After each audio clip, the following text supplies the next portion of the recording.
On va compléter du coup le propos avec 3 intervenants de marque et peut-être juste une précision sur l'article 9 et les articles 8 pour ceux qui sont un peu moins familiers du sujet. Donc on a aujourd'hui une nouvelle réglementation européenne qui va venir catégoriser les fonds en fonction de leur contribution et des produits, mais on est au niveau des différents fonds. Donc une même société de gestion peut avoir des fonds article 6, article 8, article 9 en fonction des engagements des produits. Et donc on est bien là en train de se poser la question de si on regarde la mission, on est à un autre niveau, comme le disait Philippe. Petit juste précision sémantique. Voilà. Alors on a avec nous pour compléter le propos, donc on a Laurence Meignery. Merci Laurence d'être là avec nous aujourd'hui. Donc tu es cofondatrice de Citizen Capital, qui est une des premières sociétés de gestion dédiées à l'investissement impact en France depuis 2008. Donc vous accompagnez et vous financez la croissance de start-up et de PME qui contribuent à relever les enjeux sociaux et environnementaux. Vous gérez aujourd'hui 200 millions d'euros et vous êtes société à mission depuis 2021 et Bicorp depuis 2015. Et Laurence, préalablement, tu as fait plein de choses, dont chercheur à l'Institut Montaigne, journaliste, tu as été très impliquée sur la charte de la diversité et c'est important de le dire, tu as cofondé donc la communauté des entreprises à mission dont tu es aujourd'hui vice-présidente. J'ai beaucoup de papiers, alors il faut que j'arrive jusqu'au papier de Franck et d'Olivier. Et voilà. Donc Franck, merci d'être là aux côtés de Laurence. Donc Franck Carnero, vous êtes depuis avril 2019 Chief Mission Officer à la Maïf. Donc vous avez coordonné la transformation de la Maïf en société à mission et vous supervisez aujourd'hui sa déclinaison de façon opérationnelle. Et vous êtes en fait un fidèle de la Maïf puisque vous avez fait toute votre carrière à la Maïf. La Maïf, pour ceux qui ne connaîtraient pas, donc c'est une société d'assurance mutuelle, 6e assureur automobile et habitation et premier assureur des associations et collectivités en France, avec plus de 8000 collaborateurs, un chiffre d'affaires 2020 de 3,7 milliards d'euros et la Maïf qui est régulièrement distinguée, notamment en matière de relations clients, avec une raison d'être que je vous lis, qui est convaincue que seule une attention sincère portée à l'autre et au monde permet de garantir un réel mieux commun. Nous, Maïf, plaçons cette attention au cœur de chacun de nos engagements et de chacune de nos actions. Merci Franck. Vous voyez, je choisis de lire certaines missions et pas d'autres, c'est tout à fait arbitraire. Voilà. Et ensuite, on a Olivier, qui a fini par arriver, parce que j'étais très inquiète, je ne le voyais pas dans la salle.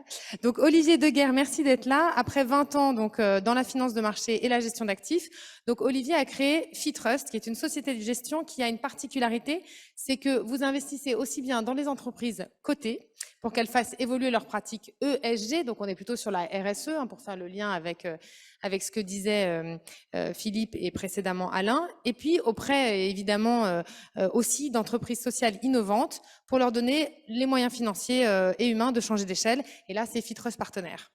La société de gestion Fitrust s'est dotée d'une raison d'être qui est investir pour agir et contribuer à faire grandir les entreprises qui intègrent au cœur de leur stratégie le développement de l'être humain et la préservation de la planète. Merci à vous trois d'être là avec nous pour compléter donc le propos de Philippe et venir nous éclairer sur le rôle de l'investisseur et de l'actionnaire dans une portée européenne de la société à mission. Alors, d'abord, peut-être revenir 1 minute en arrière avant qu'on parte directement en Europe. Et j'aimerais vous entendre pour savoir en quoi, pour vous, la mission est un élément clé en tant qu'actionnaire et à quel moment elle se montre le plus utile. Et on va peut-être commencer par Laurence et compléter d'Olivier. Et puis Franck avec une perspective un peu différente que celle d'investisseurs dans le monde Bonjour à coté. tous. Merci, Laurence. Mais nous, on vit un peu le syndrome du cordonnier mal chaussé, puisque ça fait 5 ans qu'on travaille sur ce modèle de l'entreprise à mission, beaucoup pour accompagner les entreprises dans lesquelles on investit.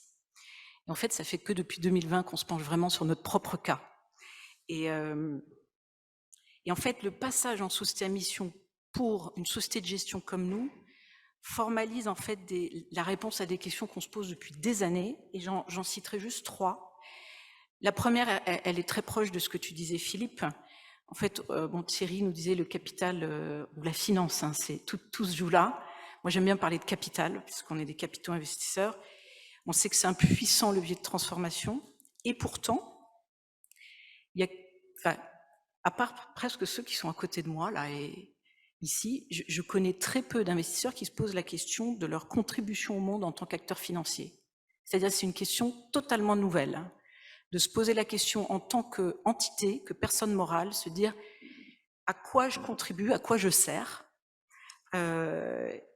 Et et donc de vraiment revenir sur la motivation fondamentale d'agir. Et c'est quelque chose que la mission apporte à une société de gestion. Et je pense que c'est extrêmement neuf, et c'est ce que tu disais, Philippe, beaucoup de gens font de l'impact aujourd'hui et lancent des produits. Mais ça ne remonte pas forcément à une réflexion sur qui est-ce qu'on est comme type d'actionnaire et d'investisseur. La deuxième idée, le deuxième élément clé que je vois dans ce que ça joue pour nous, c'est qu'il y a une forme de renversement du logiciel, qui est que historiquement, normalement, quand on est un financier, je crois que j'ai pas créé cette boîte en tant que financière, c'est la finalité, c'est de rendre de l'argent aux actionnaires. Et pour moi, être une société de gestion à mission, c'est renverser ça, c'est-à-dire la finalité pour nous, c'est de mobiliser des fonds pour servir des enjeux de société, en accompagnant et en finançant des entreprises qui, elles aussi, veulent relever des enjeux de société.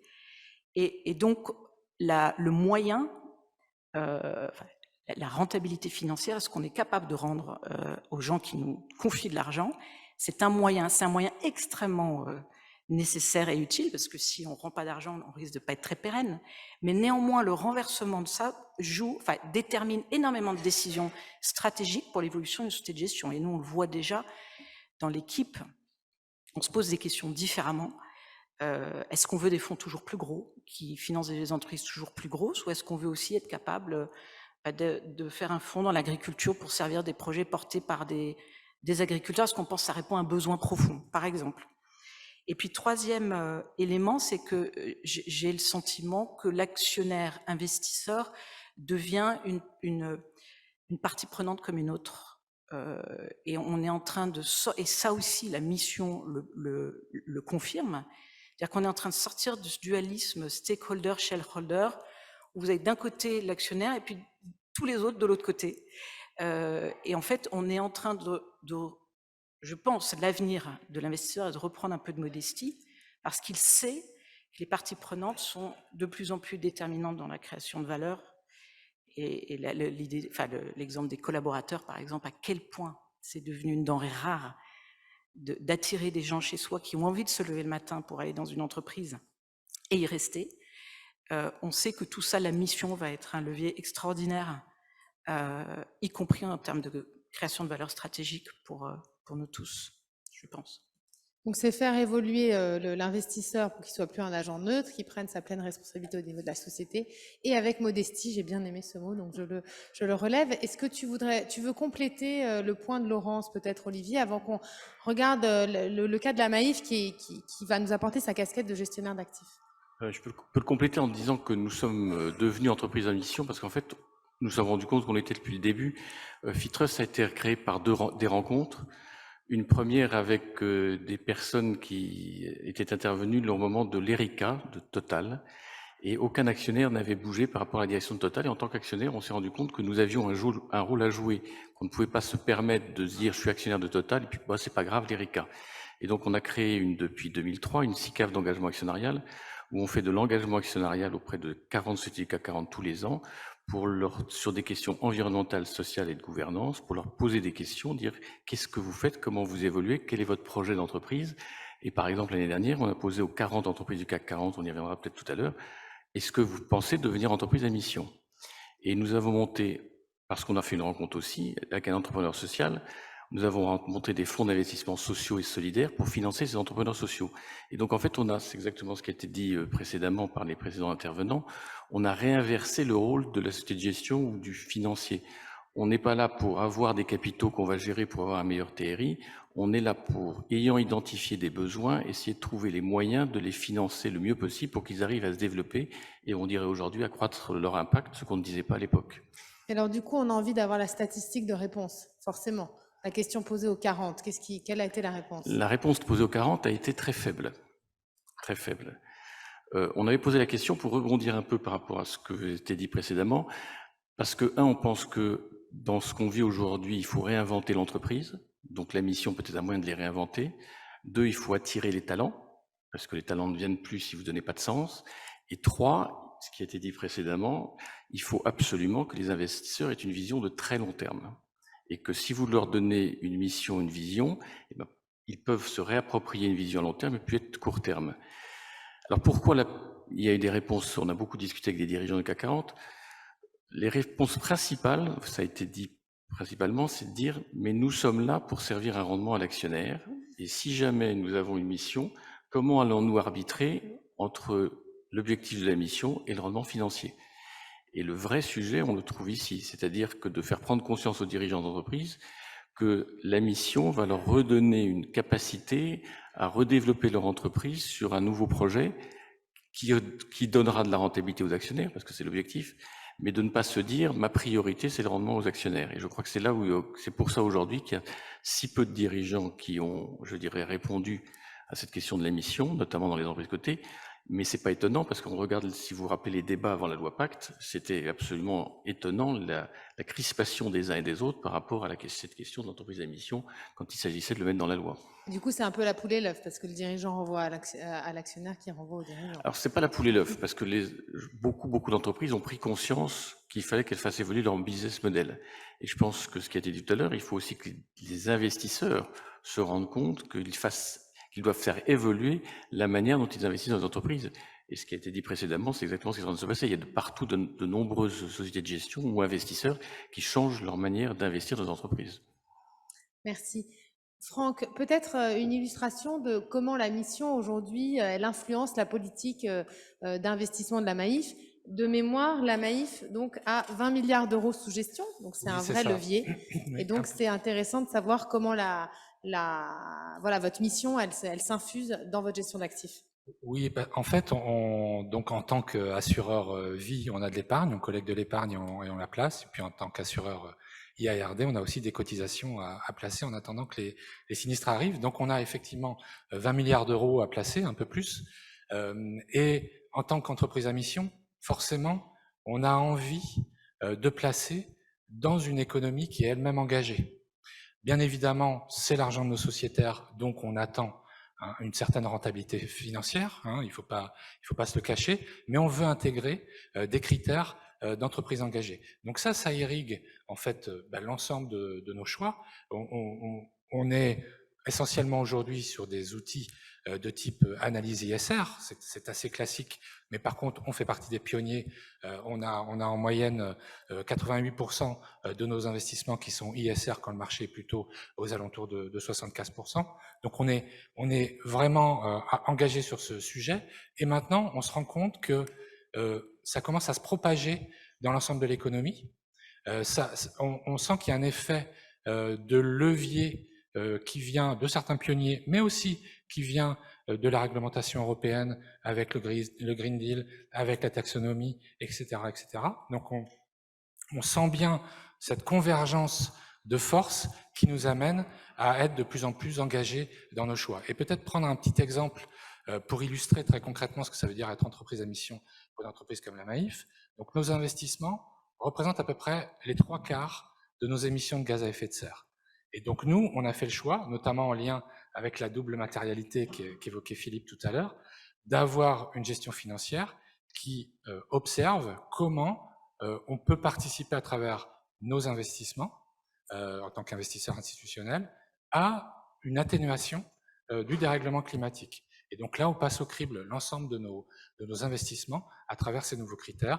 On mesure la température de notre portefeuille. C'est pas simple, on va dire, d'un point de vue méthodologique, mais c'est quelque chose sur lequel on est très engagé. On sent bien qu'on franchit des paliers, et il n'y a pas que nous. On travaille aussi avec les sociétés de gestion pour enclencher ce mouvement plus globalement.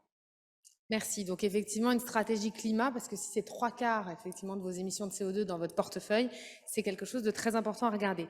Si on fait ce pas vers l'Europe, Laurence, peut-être que tu peux un peu nous éclairer, parce qu'aujourd'hui on voit qu'il y a beaucoup de choses qui se passent en Europe, notamment d'un point de vue réglementaire, avec une taxonomie. Donc pour ceux qui sont moins familiers, c'est effectivement une réglementation qui va classifier les actifs en fonction de leur durabilité au niveau européen. Donc il y a un espèce de tsunami réglementaire. Comment la mission a un rôle à jouer? Est-ce que ça vient brouiller les pistes? Est-ce qu'au contraire, c'est un apport par rapport à ce tsunami réglementaire qui arrive au niveau européen pour les investisseurs? Ce qui est clair, c'est que la norme et la réglementation sont des enjeux majeurs de souveraineté pour l'Europe, puisqu'elles Je pense que l'objectif et la bataille qui se joue, et je pense que Philippe est beaucoup plus dans cette discussion que moi, mais c'est de redevenir maître de ces normes comptables, financières, extra-financières, qui ont été quand même dominées par les anglo-saxons pendant ces dernières décennies. Et donc on sait qu'on va vivre un tsunami réglementaire lié à l'accélération de l'urgence climatique, et il va émerger une forme de nouvelle conformité, et puis ce qui est intéressant, et là où je pense que l'entreprise à mission est un levier pour aborder cette étape d'inflation réglementaire, puisqu'on va la vivre, c'est que on entend souvent autour des normes hein, des mots comme contrainte, complexité, résistance. C'est quand même, c'est dur de vivre des réglementations nouvelles, même si c'est pour un enjeu majeur. Et on peut se poser la question d'une entreprise qui se saisit de l'enjeu climatique aujourd'hui, sans réfléchir à sa contribution singulière, sans questionner sa raison d'être, sa motivation fondamentale à agir, et tout ce mécanisme qui se met en route avec une trajectoire entreprise à mission, on peut se dire que celles qui s'en sortiront le mieux seront celles qui auront dézoomé, qui auront vraiment réfléchi ça au plus haut niveau, en y réfléchissant en tant qu'opportunité de positionnement de marché. Et il me semble que c'est ce qu'apporte l'entreprise à mission par rapport... ça pose la question d'ailleurs de l'affirmation d'une vision européenne. Est-ce qu'elle peut passer uniquement par des normes et des réglementations, aussi essentielles soient-elles? C'est-à-dire qu'il y a une vision civilisationnelle derrière qui est encore à construire, et je pense qu'on a quelque chose à jouer là-dedans. Merci. Olivier, du coup, cette vision de l'Europe et de la complémentarité, ou en tout cas du dézoomage de la contrainte réglementaire en lui donnant un souffle autre. On subit la contrainte, mais en fait, elle s'intègre, si je comprends le propos de Laurence, dans un souffle plus large, qui est celui d'un cap stratégique qui est porté par une mission et une contribution au monde. Est-ce que vous... Je crois d'abord qu'il y a un projet politique derrière l'entreprise à mission. En tant que financier, on a tous été biberonnés à l'école de Chicago. Je fais de l'argent et je donne. Aux États-Unis, les bicorps existent parce qu'un actionnaire d'une entreprise peut attaquer le dirigeant s'il ne donne pas assez de dividendes. Nous n'avons pas du tout ça en Europe. Nous avons une conception complètement différente de l'entreprise. Notre droit commercial, juridique que nous avons en Europe est très différent des États-Unis. Donc ça, c'est le premier sujet. Donc je pense qu'on est en train de vivre un changement complet dans le capitalisme, y compris aux États-Unis, mais on le voit bien ici avec les entreprises d'émission, c'est qu'on est en train de dire l'objectif numéro 1 de l'entreprise n'est pas forcément et n'est pas uniquement de gagner de l'argent pour ses actionnaires. Donc ça, c'est le premier sujet. Et ça crée toutes les tensions qu'on vit aujourd'hui. Le deuxième qu'on vit, c'est ce tsunami réglementaire que nous avons aujourd'hui, qui arrive de tous les côtés et qui arrive notamment avec ce qu'on va avoir, là, ce qu'on appelle la taxonomie européenne et sociale. Je pense qu'il faut se rendre compte que ça va impliquer sur les gestionnaires d'actifs, et je pense que Philippe doit le savoir, mais tous les gérants d'actifs le savent, on va se retrouver avec des contraintes énormes de devoir rentrer dans des cases et tout le monde va faire ce qu'on appelle le box ticking, c'est-à-dire je fais. On va arriver à un sujet très intéressant. Si on va jusqu'au bout, je pense que c'est probablement pas ce qui va arriver, mais de ce qui pourrait arriver en taxonomie européenne, vous allez amener les investisseurs à ne pas investir, par exemple, dans des entreprises comme Total, Engie ou autres, parce que ce sont des entreprises sur lesquelles il ne faut pas aller parce que, compte tenu des dérèglements climatiques, il ne faut pas investir dedans. Mais qui va investir dans ces entreprises? Et qui va pousser ces entreprises à modifier leur comportement et agir différemment? Donc je pense qu'on a un vrai sujet, c'est qu'il faut que la taxonomie européenne, telle qu'on va la vivre à tous les niveaux, s'adapte à la réalité de notre contexte actuel, c'est que les entreprises que nous avons ont besoin de temps pour s'adapter. Et qu'aujourd'hui, la grande peur que moi j'ai quand je vois ce qui arrive, c'est qu'on ne nous donne pas le temps. Et je vais vous prendre un exemple tout bête. Vous avez certainement tous entendu parler du Divest Invest. On voit de plus en plus de grandes institutionnels européens qui disent « je divest », donc je sors du pétrole, de toutes de l'énergie et tout ça. Mais le jour où on aura comme actionnaire de Total et d'Eni des gens hors d'Europe qui n'ont absolument pas les mêmes visions que nous, les mêmes contraintes que nous, que ferons-nous? Malheureusement, on va quand même encore de temps en temps utiliser la pompe à pétrole quand on prend sa voiture. On n'est pas tous à l'électrique, on n'est pas tous à pied. Et dans les campagnes, il faut bien prendre sa voiture pour aller travailler. Donc on a un vrai sujet aujourd'hui qui n'est De pas pris. transition. Et je pense que l'entreprise à mission, de pousser l'entreprise à mission au niveau européen, est fondamentale pour rappeler à tous nos régulateurs qu'on parle d'entreprise. Et on parle d'hommes et de femmes qui ont besoin de se développer dans un environnement concurrentiel extrême, mais qui leur donne les moyens de se développer. Et il faut faire attention à ce que toute la trajectoire actuelle ne nous emmène pas vers un militantisme extrême qui fait qu'on va se rendre compte après coup qu'on n'aurait pas dû le faire. D'accord, donc c'est un projet politique, mais qui doit s'accompagner du temps de la transition. Oui, et donc d'une forme de pragmatisme. il faut du temps. Une entreprise ne peut pas se changer. Quand on discute avec le dirigeant de l'Air Liquide ou de Saint-Gobain, les premières usines zéro carbone, c'est 2030, 2035 ou 2040 si la technologie est là, car ils n'ont pas aujourd'hui la technologie pour le faire. Qu'est-ce qu'on fait? Voilà, donc on a un vrai sujet d'adaptation. Et quand on en parlait dans la préparation, vous disiez que c'est un projet politique, mais c'est aussi un projet pragmatique, l'Europe pour la société à mission, notamment sur l'autre casquette FitTrust, qui est plus comment j'investis dans des entreprises de l'économie sociale et solidaire, avec des discussions compliquées entre les différentes géographies et comment ça pourrait faciliter une cohérence? Ce qu'on voit aujourd'hui, c'est qu'en Europe, si vous prenez la définition d'entreprise sociale ou de l'ESS, elle est très différente d'un pays à l'autre. L'entreprise sociale en Italie, c'est pas celle en France, c'est pas celle en Espagne. Donc, chacun a sa définition à lui. Avoir une définition d'entreprise à mission qui permet à toutes ces entreprises qui existent dans le secteur, je dirais, formel, qui font des choses extraordinaires pour répondre à des enjeux sociaux, environnementaux aujourd'hui dans toute l'Europe, permettrait de donner un socle pour que des investisseurs puissent venir de manière plus importante pour leur donner les moyens de se financer. Le problème que nous avons aujourd'hui, c'est qu'il faut à chaque fois adapter la stratégie d'investissement à chaque pays, à chaque et d'avoir une notion d'entreprise à mission globale serait très utile, je pense, pour les entreprises sociales. Donc une lisibilité pour les investisseurs. Et on parlait de projets politiques, et alors ce serait intéressant de vous entendre, Franck, sur un projet politique, effectivement, au niveau de la réglementation, mais aussi au niveau des consommateurs. Comment la Maïf s'implique à ce niveau-là et au niveau européen? Merci Laurence, c'est effectivement très important parce que nous, on est au centre du fait qu'en tant qu'investisseur institutionnel, on est présent sur les marchés et en même temps, on place l'argent de particuliers.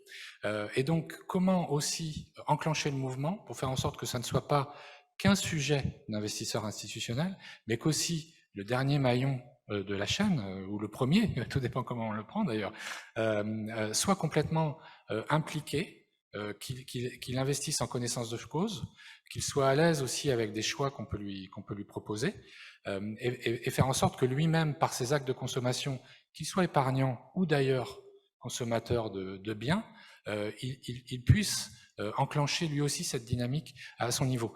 Donc, nous, on travaille en proximité avec l'Europe aussi pour faire en sorte que le reporting extra-financier soit suffisamment partagé pour que peut-être on puisse, à l'équivalent de ce qui peut exister sur la qualité nutritionnelle de certains aliments, on puisse aller vers une qualité de la responsabilité sociétale ou environnementale des entreprises auprès desquelles on consomme. Donc il y a un enjeu à réconcilier sur l'ensemble de la chaîne, le consommateur, qu'il soit consommateur de biens ou épargnant, avec ces sujets. Donc j'entends que ce sujet votre vision en tant qu'investisseur et actionnaire de la société à mission, c'est à la fois un changement de paradigme, on sort de l'école de Chicago, l'Europe est la bonne personne pour le faire, c'est un sujet politique, c'est un sujet aussi politique mais d'un point de vue consommateur, il y a un enjeu de pragmatisme.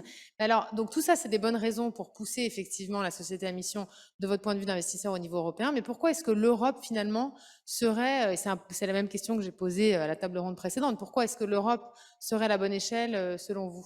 Peut-être Olivier pour commencer. L'Europe est la bonne échelle simplement pour deux raisons. Nos réglementations sont de plus en plus européennes et que donc on est obligé de prendre en compte le fait qu'on est aujourd'hui lié à ces réglementations. Le sujet, il a été dit tout à l'heure, le sujet c'est que l'entreprise à mission elle est dans notre code de commerce et notre code civil.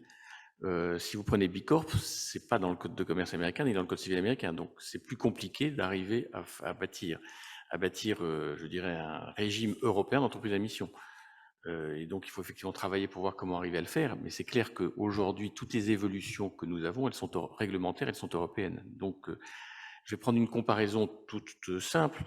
On a aujourd'hui, dans la partie sociale et solidaire, on a la notion d'entreprise solidaire en France, qui ne répond, et des fonds 90 en France, qui sont une spécificité française qui permet de financer l'économie sociale et solidaire en France de manière très significative, mais qui n'existe dans aucun autre pays européen. Et donc, résultat, ça ne se développe mais pas suffisamment. Donc, je pense que c'est exactement le sujet. Il faut européaniser pour accélérer et que de plus en plus d'entreprises s'emparent de ce statut.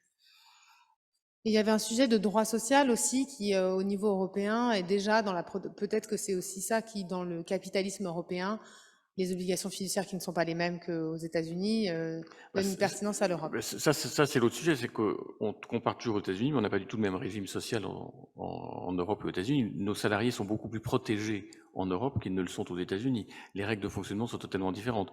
Donc je pense que le vrai levier, c'est effectivement d'arriver à trouver un langage commun, pour avoir des outils communs, ce qui fait que l'ensemble des acteurs, les grandes entreprises, comme ça a été dit tout à l'heure pour les entreprises, mais aussi bien les investisseurs, peuvent avoir des outils communs pour ensemble préparer, je dirais, le monde de demain. Parce que comme l'a dit Laurent, c'est ce qui est tout à fait vrai, je pense qu'un certain nombre de gens sont convaincus, les entreprises de demain seront celles qui vont prendre ce virage de prendre en compte toutes les parties prenantes pour construire notre monde de demain.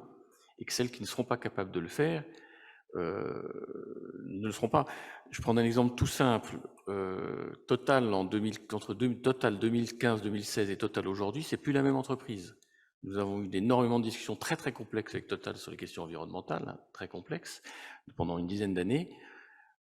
Aujourd'hui, M. Pouyanné dit, si je ne change pas, si l'entreprise ne change pas, nous sommes comme Kodak. Kodak n'existe plus, nous avons tous des téléphones, des appareils photo dans nos poches. Donc c'est le vrai sujet qu'ont toutes les entreprises aujourd'hui, le cœur. Donc, et aujourd'hui, la seule manière de se réinventer, c'est de se retrouver un projet d'entreprise. Et donc l'entreprise à mission, pour nous, en tout cas pour moi, je crois, c'est le cœur des entreprises de demain. Et celles qui sauront le faire seront les mieux valorisées et réussiront le mieux demain. J'imagine que Franck, à la Maïf, vous partagez ça entièrement. On est complètement en phase, on est vraiment totalement en phase parce qu'en fait, si on n'est que dans la logique de répondre à une réglementation, de la subir, on n'a pas du tout la même imprégnation du sens stratégique dans son activité auprès de ses collaborateurs, et donc ça n'a pas du tout la même puissance. Et d'ailleurs, je pense qu'y compris le monde financier valorise le fait que ces entreprises ont une stratégie qui est connectée avec les enjeux du futur. Donc, moi, je pressens que le mouvement est en train de s'enclencher et qu'il va s'accélérer. Et donc, on peut aussi faire le pari que toutes les entreprises pionnières qui vont réfléchir à ça, au lieu d'être uniquement dans une logique de conformité à de la réglementation, vont avoir un temps d'avance sur le marché. On rejoint le club des optimistes d'Arnaud. Peut-être pour finir cette table ronde avant de passer aux questions. Donc il y a une question de droit qui explique, qui pourrait justifier cette échelle européenne. Est-ce qu'il n'y a pas une question d'histoire et de culture, Laurence?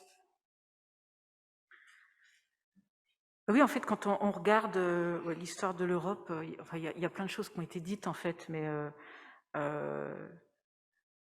on a souvent parlé de capitalisme rénant, qui a un capitalisme plus d'actionnaires, plus de propriétaires que d'actionnaires, une place accordée aux salariés qui est historiquement forte, alors moins en France que dans d'autres pays, mais par exemple en Allemagne, ils représentent jusqu'à 50% des conseils d'administration, protection des parties prenantes plus forte, etc. Donc oui, et puis il y a eu historiquement un foisonnement de statuts hybrides au 18e, 19e, on se réfère, les mines souvent nous remémorent ces entreprises en Europe qui remontent au 18e, au 19e, et qui étaient... il y avait toutes sortes d'entreprises à mission avant l'heure dans l'histoire.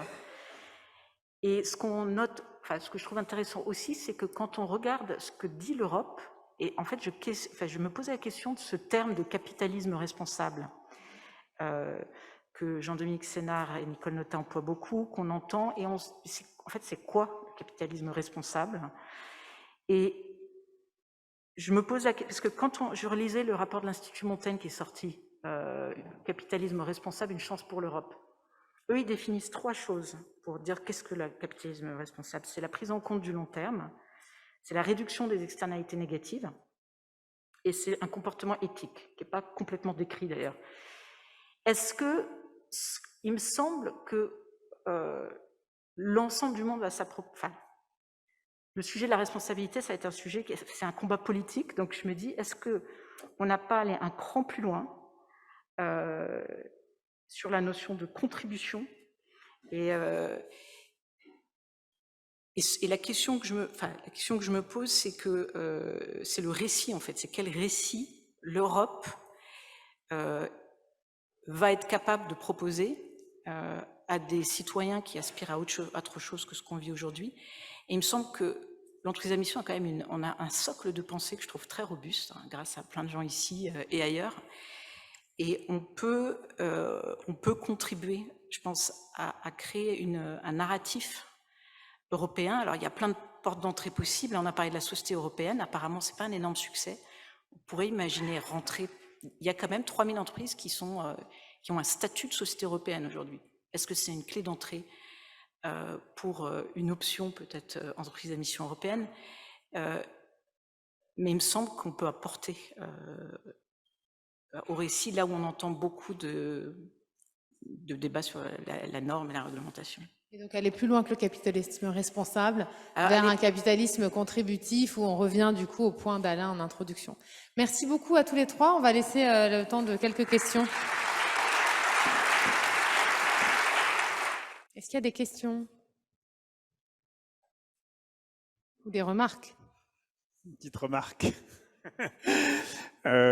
Juste une petite remarque pour répondre à Olivier. Je pense que l'opposition entre ceux qui font du divestment, donc qui veulent sortir des entreprises, et ceux qui font de l'engagement, je pense que n'est pas indispensable. Je pense qu'il y a une vraie complémentarité entre les deux. Je crois qu'il faut à la fois, quand on est investisseur, s'engager et faire bouger les entreprises. Et puis à un moment donné, il y a des moments où il faut aussi décider à sortir. Donc j'entends bien par exemple l'idée qu'il faut du temps pour faire bouger les choses et que les usines zéro carbone de Saint-Gobain, ça sera peut-être dans 15 ans. Est-ce que pour autant on est obligé, quand on a une entreprise pétrolière, de faire une nouvelle exploration en Arctique? Ça, c'est une vraie question qu'on peut quand même se poser. Merci. Je peux juste répondre 2 secondes. Petit point intéressant, on a demandé à nos investisseurs et un certain nombre d'investisseurs européens, est-ce que vous êtes conscient que si vous voulez vraiment accélérer les évolutions des entreprises par rapport au changement climatique, il faut peut-être s'attendre à ce qu'il y ait moins de dividendes pendant quelques années parce que il va falloir investir massivement et qu'il faut peut-être moins distribuer, peut-être pas faire de rachat d'actions pour être capable d'investir chose. À notre très grande surprise, nous avons eu là, plus que la grande majorité, quasiment la totalité des investisseurs qui nous ont dit « mais ce n'est pas possible. Nous devons toucher, compte tenu des taux à zéro, nous devons toucher des coupons, des dividendes, parce que nous n'avons pas de coupons sur les obligations, pour pouvoir payer nos... etc. » Et c'est intéressant, ce que je veux juste dire, c'est qu'on est en train d'entrer dans des contradictions, le divest, invest, l'investissement, les coupons, les dividendes, etc., les valorisations, et qu'on est on démarre et que nous n'avons pas pris conscience collectivement en tant que financiers investisseurs qu'il va falloir repenser notre manière d'investir. Je pense et voilà, donc on va apprendre en marchant, c'est ce que je veux dire. Donc je suis tout à fait d'accord avec ce qu'a dit Philippe, on va apprendre en marchant. Oui, j'avais une question, donc Auréline Moye de Nova Vista. Je voulais juste revenir sur le fait, pour faire le lien avec la gouvernance, quand on dit, Laurence, tu disais, on accepte que l'actionnaire devient petit à petit une partie prenante comme les autres. Il me semble que ça fait le lien avec la notion de comité de mission, qui est une des grandes caractéristiques de la société à mission au sens français. Et il me semble que c'est intéressant de se dire que ce comité de mission, finalement, vient rééquilibrer le poids des actionnaires dans l'entreprise, en cohabitant à côté d'un conseil d'administration donc qui est composé de représentants des actionnaires. Et donc, je me pose la question de comment ces deux instances s'articulent l'une avec l'autre et comment cette innovation de gouvernance qu'est le comité de mission peut aussi inspirer le cadre européen pour contribuer à créer ce nouveau narratif dont on parlait.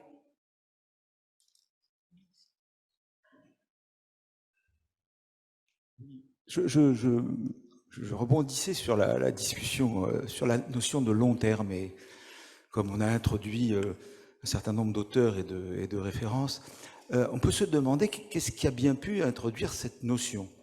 Après tout, on vit plutôt à court terme, c'est très difficile le long terme. Mais dès qu'on, par exemple, on pense aux entreprises familiales, tout à l'heure, on a parlé de génération. C'est-à-dire que le long terme suppose un récit du futur. Les familles ont un récit du futur, être là encore, se perpétuer. Et je me demande donc, je mets l'hypothèse, que la mission est la condition de possibilité du long terme. Et ce qui me fait penser à ça, c'est que les premières sociétés à mission, je le rappelle souvent, sont d'abord des sociétés d'entreprise scientifiques.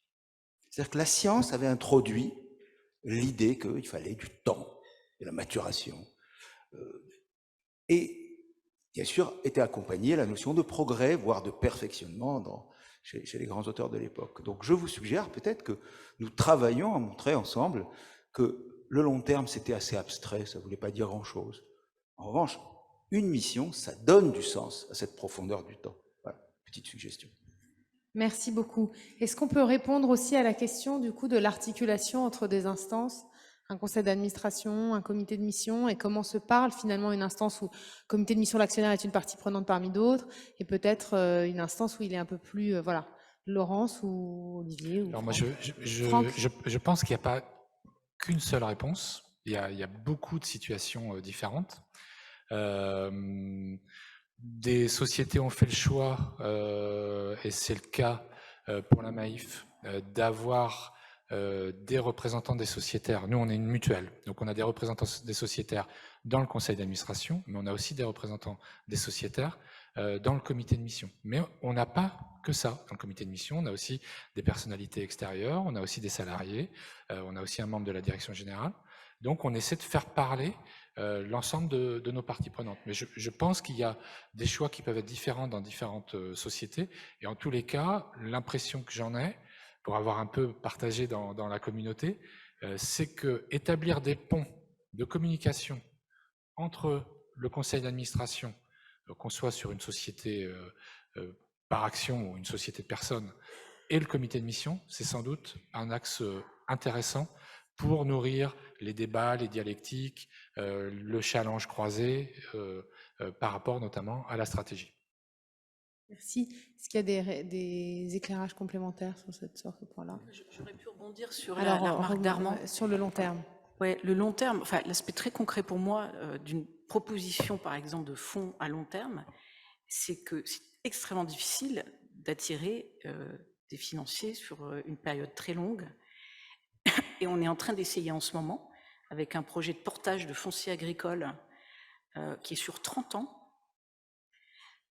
C'est simple, le seul argument, il est politique, c'est-à-dire c'est un enjeu d'intérêt général, de bien commun.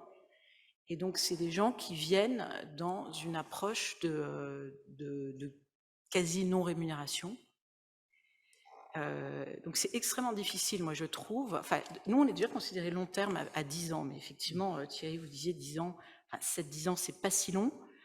Alors, c'est déjà quand même très long par rapport à la moyenne de temps que reste un actionnaire dans une entreprise. Aujourd'hui, je crois que c'est quelques mois ou en moyenne. Non, c'est plus. Non. Mais effectivement, c'est un sujet compliqué et c'est un vrai sujet de mission. Il faut vraiment avoir la mission chevillée au corps. Est-ce qu'il y a une dernière question, remarque? Ah oui, on sent que les chercheurs sont au taquet. Heureusement, on a Blanche qui va venir nous apporter un éclairage. Kevin. Et, Laurence, j'en ai une aussi. Ok, 2 questions alors.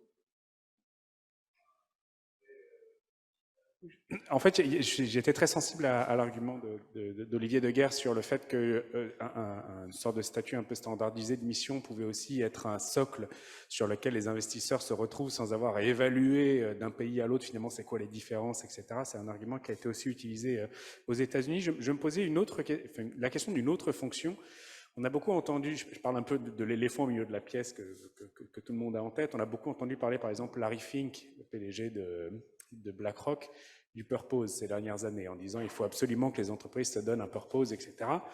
Jusqu'à maintenant, c'était facile parce que tant qu'il n'y avait pas de cadre juridique, le purpose, en quelque sorte, il n'était pas engageant. Maintenant qu'il y a ce cadre juridique qui apparaît et qui permet de créer un engagement sur la mission, et donc de devenir quelque chose d'opposable, de contrôlable, etc., est-ce que vous voyez, vous, chez vos co-investisseurs, une transformation du discours? Est-ce qu'il y a une transformation des pratiques? Enfin, est-ce que ça change quelque chose aussi chez les gros éléphants, justement? Alors, je peux répondre très concrètement sur une grande entreprise française dont je ne peux pas dire le nom, qui a voulu se transformer en entreprise à mission l'année dernière, qui est allée voir ses grands investisseurs, et notamment américains, et elle a eu un niet immédiat, une réponse négative.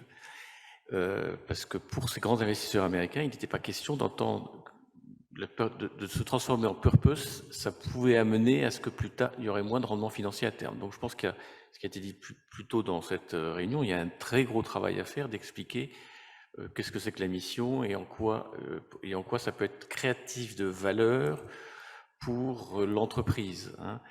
Je peux donner un autre exemple qui est intéressant, parce que Danone, quand ils ont créé le fonds Danone Communities et ensuite surtout le fonds de dotation Danone Écosystème, en 2007, en pleine crise en 2007, ils ont affecté 25% du résultat de la société pour 120 millions d'euros pour créer ce fonds. Ils m'ont interrogé en me disant « Olivier, qu'est-ce que vous en pensez ?» Je leur ai dit « Ne le faites pas, vous allez avoir un niet de tous les investisseurs. » Ils sont allés, Franck Ribou et Emmanuel Faber, parler à tous leurs investisseurs, et j'ai eu tort, ils ont eu 99% des actionnaires. Donc moi je pense que quand une entreprise est capable de raconter une histoire, une vision à long terme, un projet à long terme, les actionnaires seront là. Ils seront là. C'est une erreur de se dire je fais ce que les actionnaires veulent. Les actionnaires, ils investissent dans un projet, dans une équipe, et aujourd'hui, beaucoup d'actionnaires investissent pour demain, pour nos enfants, nos petits-enfants. Et je pense que c'est un vrai enjeu, je dirais, d'expliquer aux dirigeants de toute entreprise, petite, moyenne ou grosse, le problème de long terme, il faut arrêter c'est pas un sujet. Dans une entreprise du CAC, la plupart des entreprises du CAC 40, le long terme, c'est 4-5 ans sur les options, les plans de performance à long terme. Donc c'est pas le long terme. Mais par contre, les dirigeants, s'ils sont capables de vendre un projet à moyen et long terme, ben les actionnaires seront derrière eux. Et le meilleur exemple, malheureusement, c'est Amazon qui a perdu de l'argent pendant des années parce qu'il avait sa vision et les gens l'ont suivi. Voilà. Donc, vous pouvez dire la même chose sur Tesla. Hein, les gens suivent son projet. Donc, je pense que la mission, que l'entreprise se donne, si les dirigeants, l'équipe ont une capacité d'avoir du long terme, il n'y aura pas de sujet. Par contre, si on réagit en très court terme, effectivement, là, on a un problème parce que ça ne peut pas coller avec la mission. Je suis d'accord avec ce que vous avez dit. Oui, c'est en haut, excusez-moi, Audrey de Garidel. Je me permets une petite remarque. On structure aujourd'hui un contrat impact et on est en lien avec Citizen et Fitrust et également avec Mirova pour dire qu'effectivement, c'est intéressant de renverser un peu, de se dire pour le porteur de projet, de quel financement il a besoin. Parce qu'effectivement, quand on voit la question de la rentabilité et de la prise de risque, c'est parfois difficile. Et donc, c'est intéressant effectivement que les fonds d'impact puissent se positionner réellement dans l'accompagnement de ces projets-là. Et moi, j'avais une petite question s'agissant de la fiscalité. On a aussi envie d'avoir des imaginaires concrets sur la société à mission européenne, mais la fiscalité peut être un levier également d'incitation. Est-ce que vous l'avez envisagé ? Je représente une association qui s'appelle MR21, Manager Responsable, et on a travaillé avec Geneviève Ferron qui a fait la préface d'un rapport, notamment pour essayer de promouvoir cette société à mission européenne, en lien aussi avec aujourd'hui la communauté. Et on se dit effectivement, est-ce qu'il n'y a pas des leviers à essayer de travailler au niveau européen en termes d'incitation ? Moi, la seule réponse que je ferais, c'est que la fiscalité en Europe, c'est chaque État. Et arriver à convaincre tous les États européens d'avoir une fiscalité commune sur l'entreprise à mission, il en faudra quelques années. Donc moi, je ne prendrai pas cet axe, mais peut-être que... D'autres réponses, ajouts? Alors ici, il y a une question complémentaire, oui. Merci. Je commence par m'excuser parce que je ne suis pas française, donc je vais sûrement faire des fautes, donc je m'excuse pour ça. Mais en fait, je voulais savoir quelle est votre vision par rapport au rôle du gouvernement, parce que quand on parle des investisseurs qui ne se sont pas prêts pour pas toucher autant d'argent, ce qu'ils touchent aujourd'hui, c'est forcément grâce au fait qu'on les fait pas payer leurs externalités vers la société, en fait.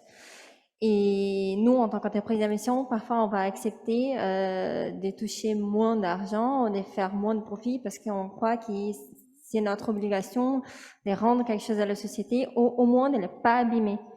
Donc, est-ce qu'il y a aussi, et en tant qu'entreprise à mission, de pousser les gouvernements à pousser les entreprises à payer leurs externalités d'une façon qui se sera plus très avantageux pour les investisseurs de toucher un profit qui aujourd'hui est faux, puisqu'il se base sur un profit qui ne devait pas exister. Moi, je réponds peut-être un peu à côté par rapport aux spécificités françaises, c'est qu'il y a probablement un rôle et c'est en cours, de réflexion sur comment intégrer, notamment dans les appels d'offres de l'État, des collectivités territoriales, etc., une prise en compte des externalités, davantage. Puisque il pouvait y avoir, jusqu'à un passé assez récent, une surpondération des enjeux uniquement économiques. Donc le fait de pouvoir intégrer dans ces appels d'offres des logiques d'externalité, probablement qu'on commence à réguler une partie de ce que vous dites.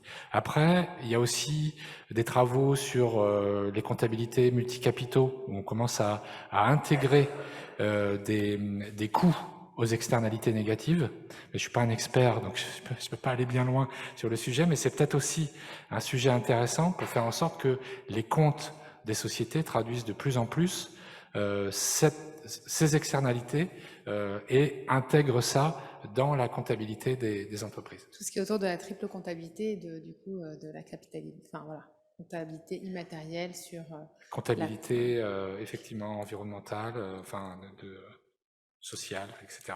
Super. Merci beaucoup à vous trois. On va s'arrêter là. Pour finir dans les temps, on a un dernier éclairage de la recherche. Merci beaucoup à vous trois.